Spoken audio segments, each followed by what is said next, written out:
khovel thil tak chuan mamo te kan nga ve ni amaro chu heng zong so kan kal san nei he khovel lal pan mal min som lo ma se he khovel en mulet lo mai la khan pi la mai chon galam mu ve ti garel ro lang that a mal som na te heng zong so he khovel a yan mi mua cho van đuôi zo ka ngal hang mai la nakina ka pa ne ka thenu na chuan hinga wanga ka mi tui ka o ve na thin te amaro chu amma awanga thil rem to silo kang kala sat na zong zong de ka min la suk fa sakanga kan lo than sual lo zi hi kan siat nom nei ka ringani thien ro puinan cross kong ti kan sa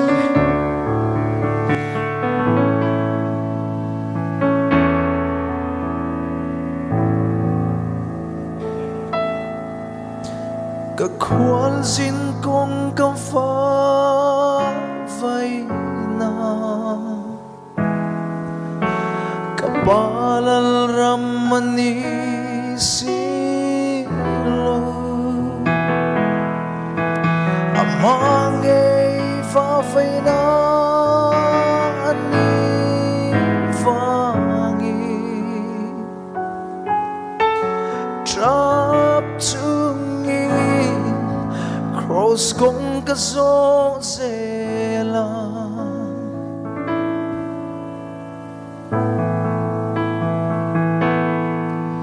door na pumpel kong zo tu ten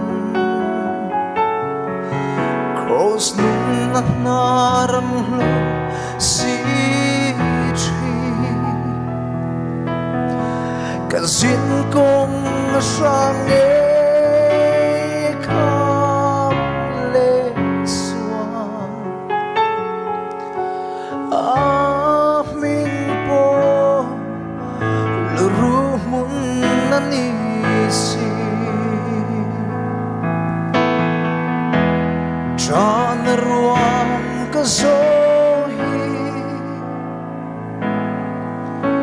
kabain pangalam lianani mituinen kasin kong zo maila kapelhuni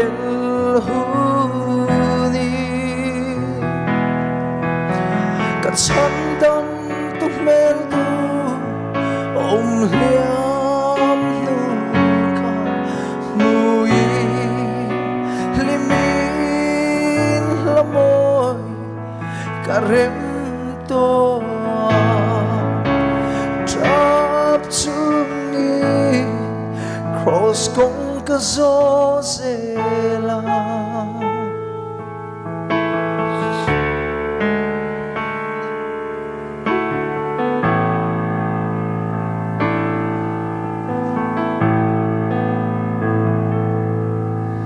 katan kong dang om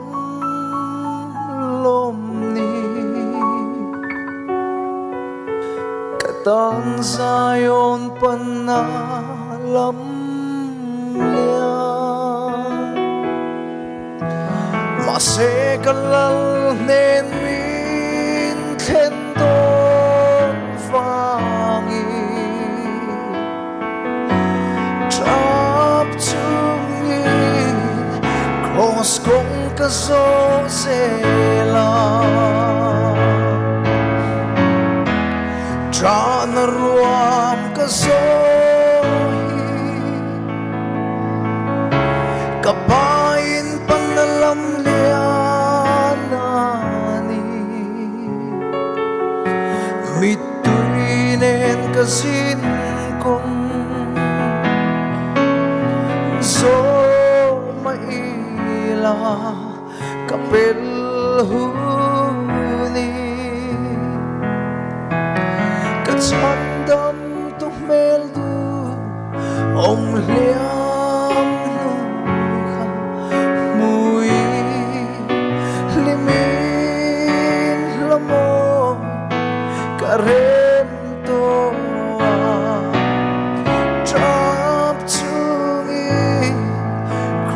kung kaso sela kapanen katlen hun na tsama kakwal zin kung kasil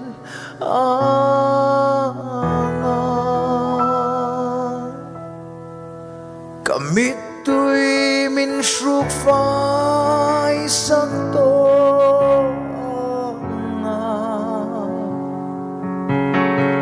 kapai nên lâu hôn căng lên tra na ruam ka kabayin pangalam liyan nani mituinen kasin kong so maila kapelhuni katsandam tumeldu ong liam nuka mui limin lamo karem toa kapai nên lohon kangalil lalparo pui perose.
To cross Kovelmi Musit le en dong tu Gay kalung lai quay tu ania Tung pathian berang no Van ro pui kalsani Calvary taga bukhen vangi to cross sumamin kavuan sela kafam dai real ka tan malo chuan ta lo vi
đum lê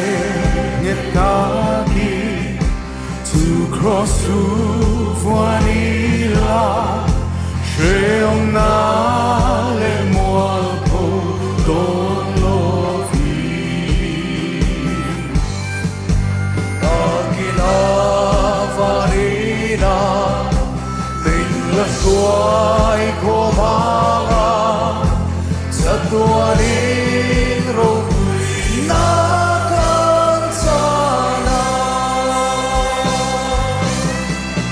To cross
Tu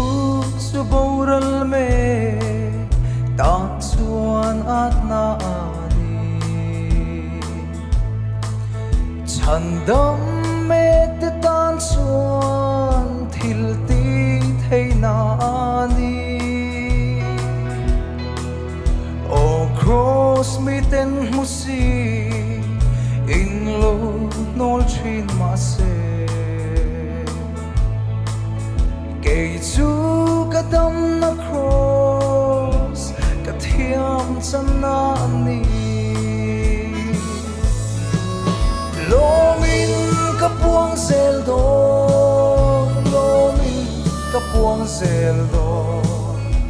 Kadam na Krista cross chan chin hi Chuan tu rega nei lo Ka nei lo Kadam na lal Krista cross Tu cho lo hi chu Ka hriat na te mangin Dam na ka lo zonga Ka thei na te mangin Arong ka lo Se ka mu zolo thamuan na fam kim chu kadam na chulal pa cross thu cho hian ni lomin ka puang zel do lomin ka puang zel do Kadam na Krista cross chan chin hi Chuan tu re ka nei lo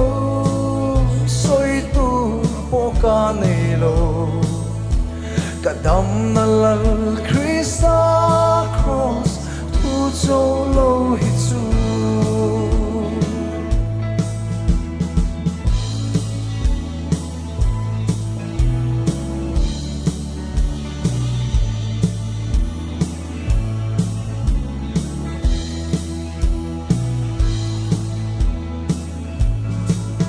Aro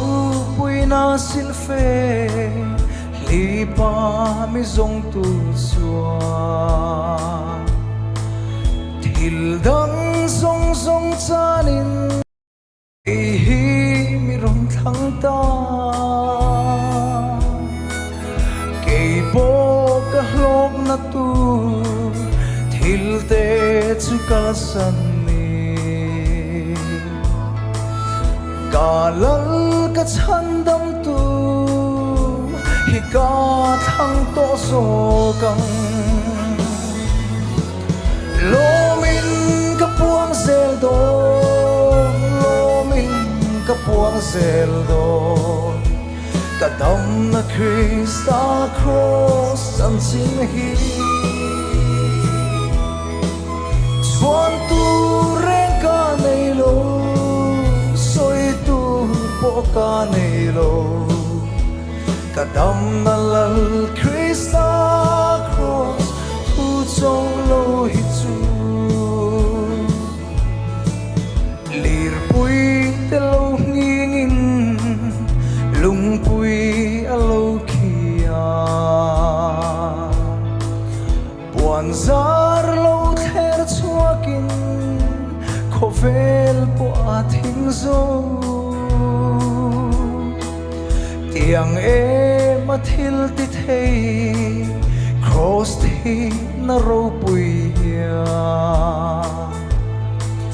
sual boy tang te tan za len na a then tan amen lo min ka puang zel do lo min ka puang zel do ka dam na Krista cross chan sin hi chuan tu re ka nei lo soi tu po ka nei lo ka dam na lal Krista cross tu chau